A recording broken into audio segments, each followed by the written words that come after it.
Hi there. Today we're in front of, behind and under the Caen Memorial Museum. The construction was started in 1986 and inaugurated in 1988. The facade of the museum represents the Atlantic Wall, and the entrance is like a crack, represents breaking through the Atlantic Wall on D-Day. The inscription on the facade translates to "Broken by pain, risen up by brotherhood, and from my wounds sprung the river of liberty." On the Eisenhower Esplanade are the flags of the participants in the Second World War, including Germany. Now, there used to be the flag of Japan. It's disappeared, not sure why. Behind the window opposite the flags are stones offered by the 12 Allies. The Norwegian stone still has moss on it when it was offered. There are also 2 stones from Germany. The site of the museum was chosen because it's situated over the bunker of General Richter. He commanded the 716th Division. They were sighted from Merville along the coast to Grand Camp Maisie and inland. Now, the bunker site was chosen because it's in this cliff face, which is actually a medieval quarry, and it's facing south. So it's protected from guns from battleships. And we're 9 miles inland, but a battleship can fire 20 miles. Now, they started the work in 1943. It was carried out by the workers of Todd, the organisation that made the Atlantic Wall. They started the work by digging a tunnel into the cliff face, 30 foot, and it was 30 foot below the surface. And then they dug a tunnel parallel to the cliff face, 200 foot long, and there were 2 other exits or entrances, one in the middle and one at the far end. Each of the entrances had a dog leg in them, so you can never fire directly in, just like bunkers have T-shaped entrances for the same reason.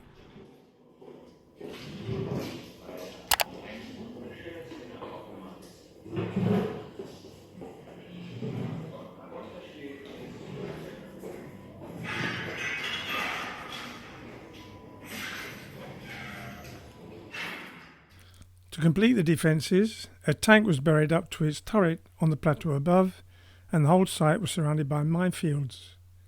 There was a buried telephone line connection to Carpegay Airfield and each regimental CP.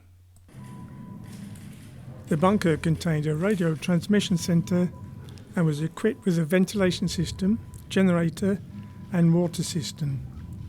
A team of secretaries, telephonists, cartographers and officers worked constantly beneath this thick limestone shell. A small garrison was in charge of defending the structure.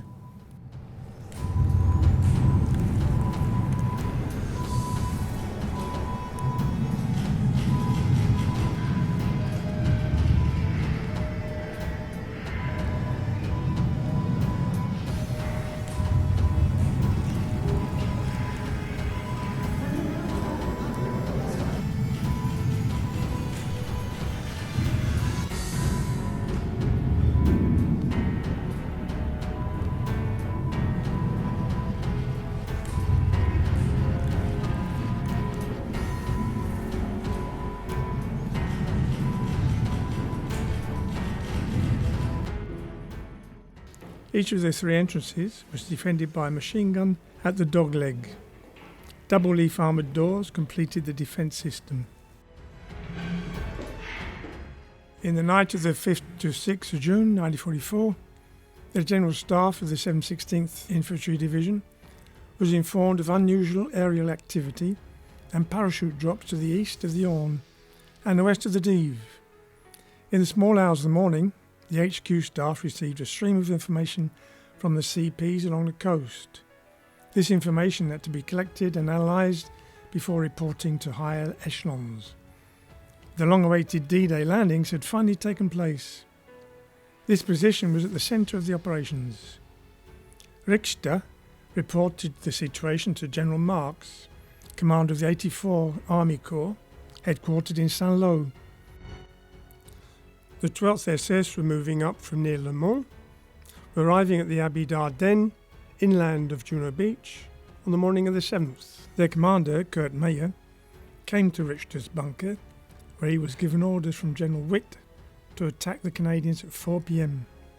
The following night, the general officers met to devise a strategy aimed at driving the Allied troops back into the sea. But the tank counterattacks were repelled and the front line remained in the same place for several weeks. During the battle, the underground galleries were used as a CP and shelter for the troops. During the main offensives, they were turned into a makeshift hospital. The CP was finally abandoned on 23rd of June. The resistance told the Allies about the bunker. Canadian soldiers took possession of the premises on the 9th of July. The bunker lay abandoned for several decades afterwards.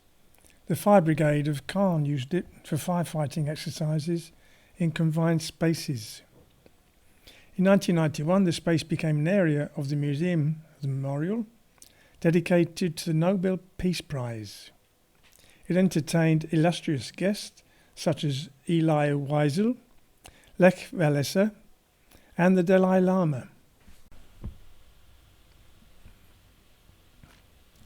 In 2014, for the 70th anniversary of the D-Day landings, Richter's bunker was once again transformed to its almost original state. In the grounds of the museum, there are 3 memorial gardens. The British Garden was designed and built on behalf of the British Friends of Normandy, with the help of the city of Caen. Various sculptures evoking the participation of the various forces in the conflict.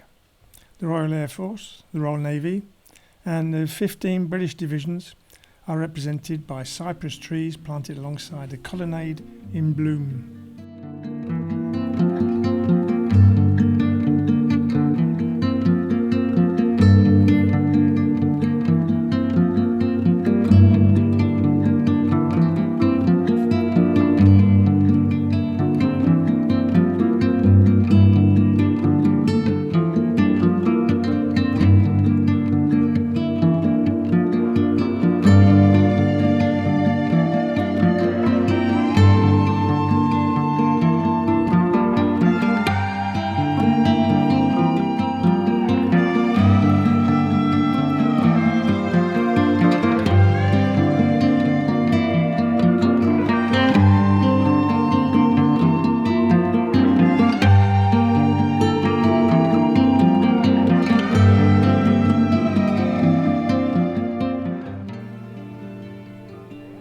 The entrance pergola is in the form of a Celtic cross to mark the involvement of the Irish regiments. The Temple of Spirits is the centrepiece in memory of those who lost their lives. The Peace Garden, which is for quiet contemplation, is entered through a conifer arch.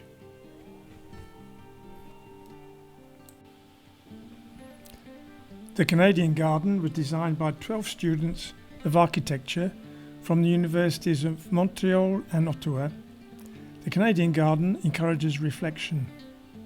The low wall lists the names of 122 Normandy communes liberated by Canadian soldiers.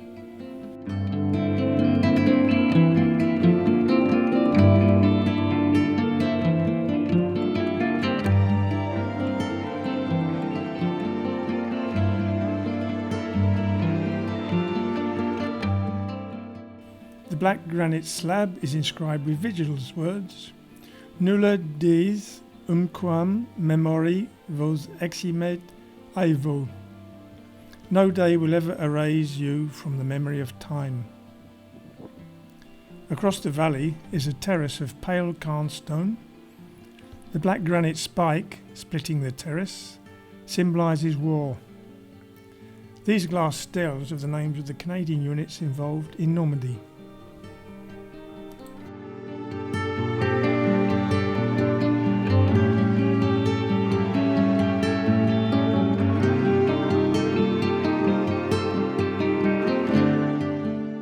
To mark 50 years since the liberation of Europe, the American Garden was officially opened.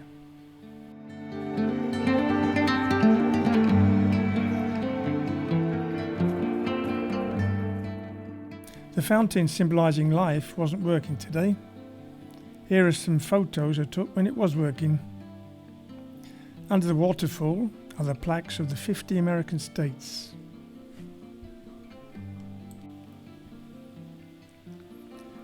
Visiting the inside of the museum would be another video. If you want to support the channel, you can do it through Patreon. A free way of helping is to click subscribe, like, or make comments. See you soon.